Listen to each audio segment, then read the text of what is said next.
Hi నమస్తే, welcome back to our channel అమ్మ చేతి ప్రేమ. ఈరోజు మన రెసిపీ వచ్చేసి సన్నకారపూస. పిండిని కలిపేటప్పుడు నేను వేసే పేస్ట్ని కలిపి పిండిని తయారు చేస్తే ఇంకెప్పుడు కూడా బయట నుంచి కారపూస అనేది కొనుక్కోరండి, అంత టేస్టీగా ఉంటుంది. నేను ఇక్కడ ఒకటి విరిపి చూపిస్తాను చూడండి. చాలా అంటే చాలా క్రిస్పీగా వస్తాయి.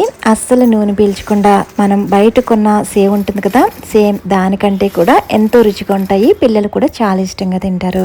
ఇవి 2-3 వారాల వరకు నిల్వ కూడా ఆగుతాయి.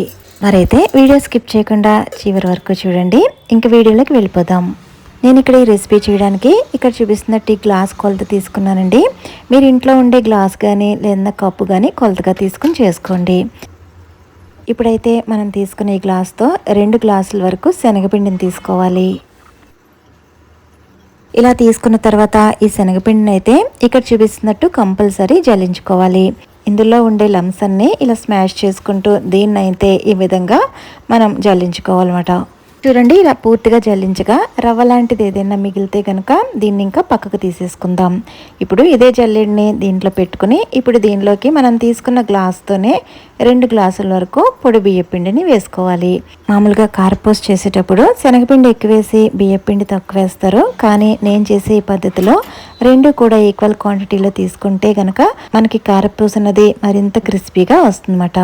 నేను ఇక్కడ తీసుకున్న బియ్యపిండి బయట స్టోర్లో కొనుక్కున్న పొడి బియ్యపిండి తీసుకున్నాను. చూడండి, ఇలా జల్లించుకున్న తర్వాత ఇప్పుడైతే ఇవి 2 కూడా ఇలా గరిటెతో అంతా కూడా బాగా కలిసేటట్టు ఒకసారి కలుపుకోవాలి. ఇలా బాగా కలుపుకున్న తర్వాత ఇప్పుడు చిన్న తాలింపు గిన్నె తీసుకుని దీనిలోకి 2 టేబుల్ స్పూన్ల వరకు బటర్ వేసుకోవాలి. ఇలా తీసుకుని ఈ బటర్ని కరిగించి దీన్ని అయితే ఇందులో వేసుకోవాలండి. మీ దగ్గర బటర్ అందుబాటులో ఉంటే దీన్నే వేసుకోండి, మంచి రుచిగా ఉంటుంది. లేదా నెయ్యినన్నా వేసుకోవచ్చు, లేదా ఆయిల్ని కొంచెం మరిగించి కూడా వేసుకోవచ్చు. ఇలా వేసుకున్న తర్వాత ఇది వేడిగా ఉంటుంది వలన ఇలా స్పూన్తో ఒకసారి ఇదంతా కూడా బాగా కలిసేటట్టు ఇలా కలుపుకోండి.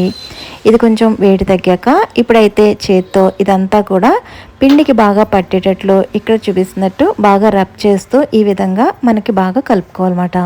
గుర్తుంచుకోండి, మనం వేసిన బటర్ పిండికి ఎంత బాగా పట్టిస్తే మనం చేసే కారపూస కూడా అంత రుచిగా ఉంటుంది. అందువల్ల కొంచెం బాగా రబ్ చేస్తూ ఈ విధంగా కలుపుకోవాలి.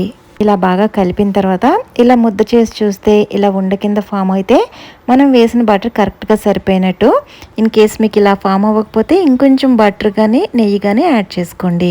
ఇప్పుడు ఒక మిక్సీ జార్ తీసుకోండి. దీనిలోకి 1 టేబుల్ స్పూన్ వరకు వాము వేసుకోవాలి.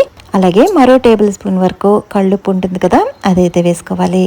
ఇలా కళ్ళుప్పు వేసుకోవడం వల్ల వాము అనేది చక్కగా నలిగి మెత్తని పొడి కింద ఇక్కడ చూపిస్తున్నట్టు ఈ విధంగా తయారవుతుంది. ఇప్పుడైతే దీనిలోకి 6-7 పచ్చిమిర్చిని ఇలా తీసుకున్నానండి.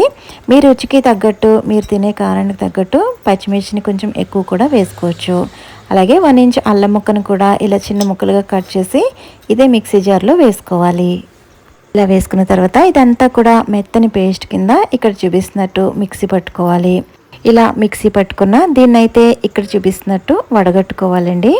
మనం అయితే ఈ రసం మాత్రమే కారపూస కోసం వాడతామండి. ఈ పచ్చిమిర్చి అల్లాన్ని వడగట్టుగా వచ్చిన ఈ పిప్పినైతే కంపల్సరీ పక్కకు తీసేయాలండి. దీన్ని అయితే మనం కారపూస రెసిపీలో వాడము. చూడండి, ఇలా చక్కగా వడగట్టుకున్న ఈ అల్లం పచ్చిమిర్చి వాము రసాన్ని అయితే ఇప్పుడైతే మనం పిండిలో అయితే కలుపుకోవాలి. ఈ విధంగా ఇలా పేస్ట్ నుంచి తీసిన ఈ రసాన్ని వేయడం వల్ల మనకి కారపూస చాలా అంటే చాలా టేస్టీగా ఉంటుందండి. ఇలా రసం అంతా కలిపేసిన తర్వాత పిండిలో ఇప్పుడైతే నార్మల్ వాటర్ని ఈ విధంగా యాడ్ చేస్తూ కలుపుకోవాలి.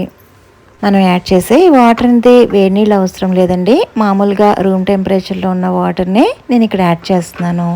పిండి అనేది బాగా గట్టిగా కలిపేస్తే మనకి కారపూస ప్లేట్లోంచి పిండి దిగదండి. అప్పుడు చేతులు కూడా చాలా గట్టిగా నొప్పి వస్తాయి. అలా కాకుండా పిండిని ఇక్కడ చూపిస్తున్నట్టు కొంచెం సాఫ్ట్గా కలుపుకోవాలి. చూడండి, ఇక్కడ చూపిస్తున్నట్టు ఇంత సాఫ్ట్గా అయితే పిండి కలుపుకోవాలి.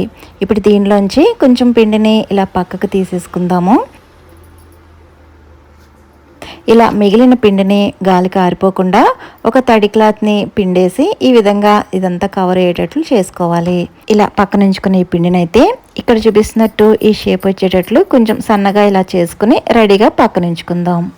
ఇప్పుడు మనం జంతికలు వేసే గొట్టానికి ముందుగా ఇలా ఆయిల్ కానీ నెయ్యి కానీ అప్లై చేసుకోవాలి. ఇది ఫస్ట్ ఇలా అప్లై చేస్తే చాలు, ప్రతిసారి అవసరం లేదు.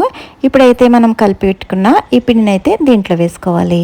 ఇప్పుడు ఈ కారపూసకి సన్నగా ఉండే హోల్స్ ఉన్న ఈ ప్లేట్ని అయితే ఈ విధంగా తీసుకోవాలి. నేను ముందుగానే డీప్ ఫ్రైకి సరిపడా ఆయిల్ అయితే స్టవ్ మీద పెట్టేశానండి. ఆయిల్ బాగా హీట్ అయిన తర్వాత మాత్రమే ఈ విధంగా కారపూస వేసుకోవాలి. ఈ కారపూస చేసినంతసేపు కూడా ఆయిల్ అనేది మీడియం హీట్లోనే ఉంచుకోవాలి. మనం వేసిన ఈ కారపూస వేగడానికి ఎక్కువ టైం పట్టదండి, చాలా తొందరగానే వేగిపోతుంది. ఇలా నొరగలు రావడం పూర్తిగా తగ్గిన తర్వాత మాత్రమే ఇలా గరిటె పెట్టి ఈ విధంగా రెండో వైపుకి టర్న్ చేసుకోవాలి.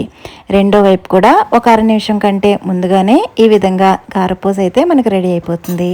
ఫ్లేమ్ని మీడియంలోనే ఉంచుకుని ఇదే విధంగా అన్నీ కూడా వేసుకోవాలి. చాలా అంటే చాలా టేస్టీగా ఉంటుందండి. నేను చెప్పిన ఈ ప్రాసెస్లో ఒకసారి ట్రై చేయండి. వీడియో నచ్చితే లైక్ చేసి సబ్స్క్రైబ్ చేసుకోవడం మాత్రం మర్చిపోవద్దు. మరిన్ని ఇంట్రెస్టింగ్ రెసిపీస్ కోసం మన ఛానల్ని సబ్స్క్రైబ్ చేసుకోండి. Thank you for watching.